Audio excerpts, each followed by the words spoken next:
ئەحمەد ناوێک ئاشنا بە یاریگاکانی کوردستان و دوای 19 ساڵیش یاریکردن لە سەرجەم یاریگاکانی کوردستان بە یەکجاری وازهێنانی خۆی لە یاریکردن ڕاگەیاند.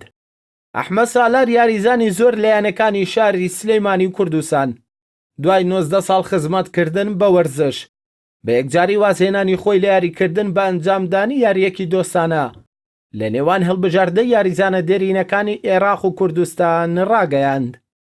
یاریزانی ناوبراو لە ساڵی 1985 لە چەمچەمان لەدایک بووە و هەر لە سەرەتاوە عاشقی تۆپی پێ بووە و زوو خۆی لەگەڵ تیپە میلیەکان گونجاندووە و بۆ تیپەکانی شۆڕش و کۆڵنەدەر یاری کردووە لە ساڵانی 1990 تا 1999. لە ساڵی 1999 پەیوەندی کردووە بە ڕیزی لاوانیانی ئاشتی و تا ساڵی 2004 لەگەڵ یانە پلێکەکانیش یاری کردووە. لە ساڵی 2004 پەیوەندی بەیانی سلێمانی کردووە. لەگەڵ ئەو یانەیەش ناوبراو دەستکەوتەکانی دەستی پێ کردو. دوو جاری لەگەڵ یانەی سلێمانی بوونە پاڵەوانی خولی پلەیەکی عێراق و یانەکەیان سەرخستەوە بۆ خولی نایابی عێراق و جارێکی ژیانی سلێمانیان کردە پاڵەوانی خولی پلەیەکی کوردستان و بە هەمان شێوە یانەکەیان سەرخستەوە بۆ خولی نایابی کوردستان. ئەحمەد هەر بەوەوە نەوەستا بەڵکو لە وەرزی 2006 بۆ 2007 بووە گۆڵکەری خولی نایابی کوردستان.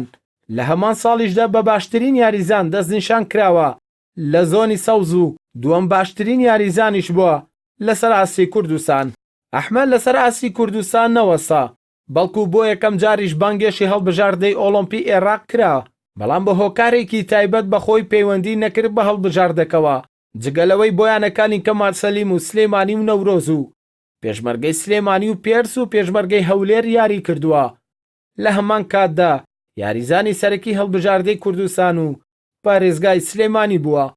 دەستکەوتەکانی ئەحمەد لەسەر چنینەوەی نازناوەکان بەردەوام بووە کاتێک لەگەڵ پێشمەرگەی سلێمانی بوونەتە پاڵەوانی جامی کوردستان و لەگەڵ پێشمەرگەی هەولێری جارێک بوونەتە خاوەنی پلەی دووەمی کوردستان. لە ساڵی 2010 لەگەڵ هەڵبژاردەی سلێمانی لە پاڵەوانێتی پارێزگاکانی کوردستان کە لە شاری هەڵەبجە ئەنجام درا بوونەتە پاڵەوان و هەرخۆشی بۆتە گۆڵکەر. یاریزانی ناوبراو لەگەڵ یانەی سلێمانی کە بەیانی دایک ناسراوە لەسەر ئاسی کوردستان گۆڵکەری مێژووی خولی کوردستانیشە بە تۆمارکردنی 45 گۆڵ.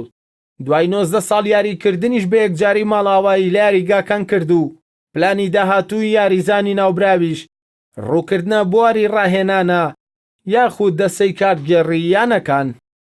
ئەردەڵا محەممەد تایبەت بە پەیامی ڕۆژ سلەیمانی.